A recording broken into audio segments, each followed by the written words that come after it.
Erick Thohir bocorkan duel uji coba lawan Belanda. Justin Hubner segera gabung klub kasta tertinggi Liga Swedia. Wakil Presiden AFF bantah pemberitaan media Vietnam. Simak informasi selengkapnya hanya di Garuda Space Update.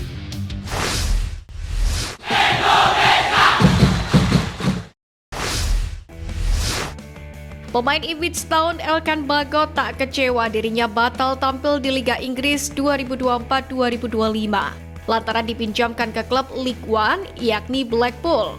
Bek timnas Indonesia tersebut mengaku siap memberikan segalanya bersama Blackpool demi bisa semakin berkembang. Akan tetapi tidak dijelaskan mekanisme peminjaman tersebut apakah akan meliputi skema perpanjangan atau pembelian secara permanen dari Ipswich Town. Para penggawa Garuda sendiri turut antusias menyambut kabar baru Elkan Bagot itu. Para pemain keturunan seperti Sein Patinama dan Rafael Strijk membubuhkan komentar semangat di unggahan akun Instagram Elkan Bagot. Bek jangkung itu punya kans besar untuk langsung debut bersama Blackpool. Pasalnya League One 2024-2025 akan memulai musim baru pada akhir pekan nanti. Bek timnas Indonesia Justin Hubner dikabarkan segera gabung klub Liga 1 Swedia IFK Norrköping. Mengutip dari laman resmi klub, Justin Hubner akan berlatih terlebih dahulu bersama tim utama IFK Norrköping. Ada potensi jika tampil oke bersama klub tersebut di sesi trial, Hubner akan dipinjamkan ke klub 13 kali juara Liga Swedia ini. Menarik menanti apakah Hubner bakal dipinjamkan ke IFK Norrköping atau tidak. Satu hal yang pasti, karir apa yang diambil Justin Hubner mesti didukung. Sebab Justin Hubner masih berusia 20 tahun dan masih bisa terus berkembang. Terlebih bek yang terkenal tanpa kompromi tersebut baru saja menjalani masa peminjaman yang buruk bersama klub Jepang Cerezo Osaka. Ketua Umum PSSI Erick Thohir mengabarkan bahwa timnas Indonesia berpotensi duel lawan timnas Belanda dalam laga uji coba. Kabar itu diungkap Erick Thohir setelah mengadakan pertemuan dengan Duta Besar Kerajaan Belanda untuk Republik Indonesia Lambertus Christian Grinch. Dikutip dari Instagram pribadi Erick Thohir, hal itu bermula ketika pembahasan potensi kerjasama di bidang energi dan pangan. Menariknya kolaborasi yang sedang dimatangkan itu tidak hanya akan mengarah pada timnas Indonesia level senior saja. Melainkan rencananya ini juga akan semua kelompok usia, baik itu kategori pria maupun wanita.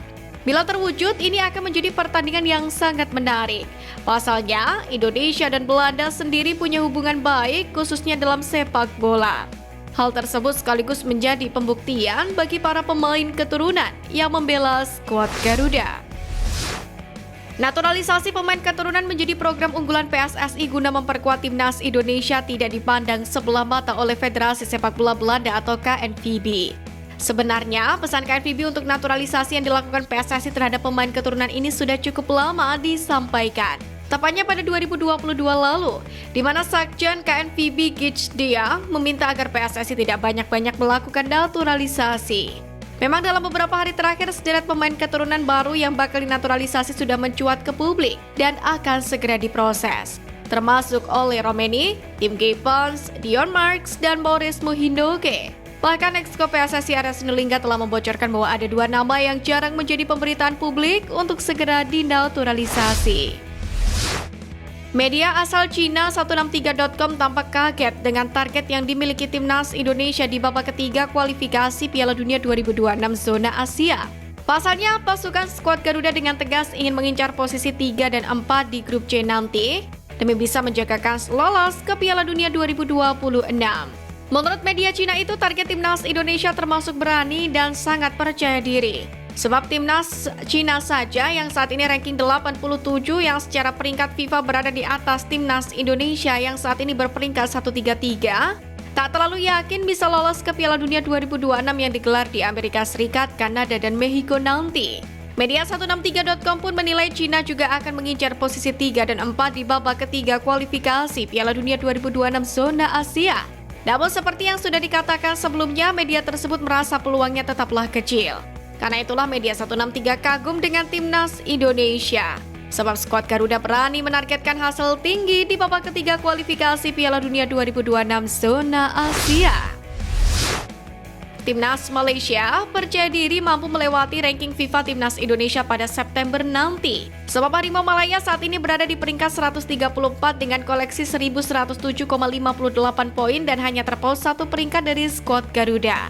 Sontak media Malaysia bahkan mulai yakin Harimau Malaya bisa segera melewati peringkat Timnas Indonesia karena akan melakoni sejumlah laga di turnamen Piala Merdeka 2024. Kendati demikian, Timnas Indonesia sendiri juga memiliki agenda di September nanti.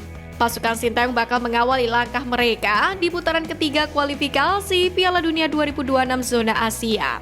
Rizky Ridho dan rekan-rekan akan menghadapi Arab Saudi pada laga pembuka yang berlangsung 6 September 2024.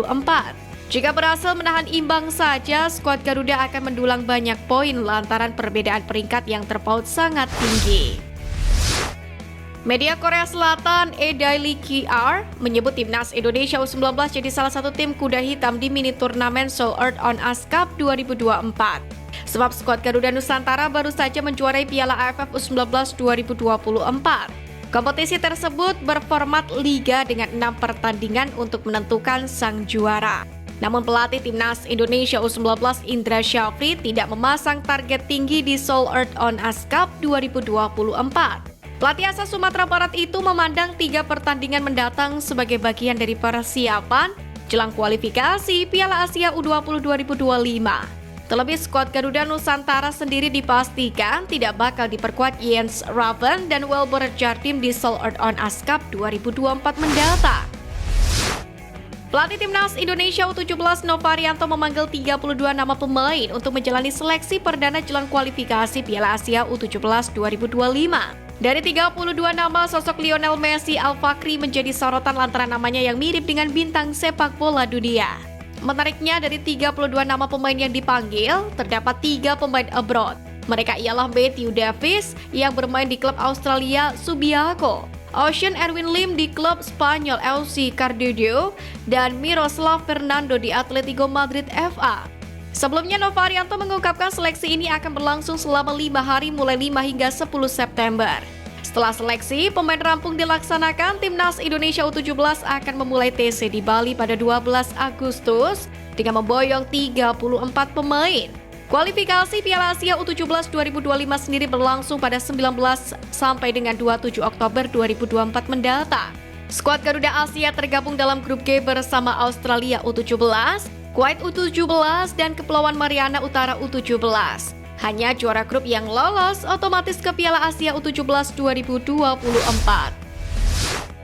Baru-baru ini supporter Timnas Indonesia dibuat heboh karena adanya isu terkait adanya pengunduran jadwal yang diberitakan sejumlah media Vietnam. Mulai dari Teto 24/7 hingga Bongda secara kompak membeberkan alasan mundurnya jadwal Piala AFF 2024 dengan alasan karena adanya sejumlah turnamen antar klub Asia. Media Vietnam Teto 24/7 bahkan menulis bila Piala AFF 2024 mengalami penundaan selama 2 pekan. Menanggapi isu yang beredar, Wakil Presiden AFF Francisco Jeronimo menyebut jika informasi yang disampaikan media Vietnam tersebut tidak benar. Pihaknya menyebut jadwal turnamen antar negara-negara Asia Tenggara ini sudah direncanakan secara matang pada Mei lalu. Francisco juga membantah jika adanya pengunduran jadwal Piala AFF 2024. Karena berbenturan dengan adanya Asia Champions League atau ACL 2024-2025. Sekian News Flash kali ini Sobat Garuda, mari terus dukung perjuangan Timnas Indonesia. Nantikan News Flash edition dari Garuda Space selanjutnya. Terima kasih dan salam olahraga.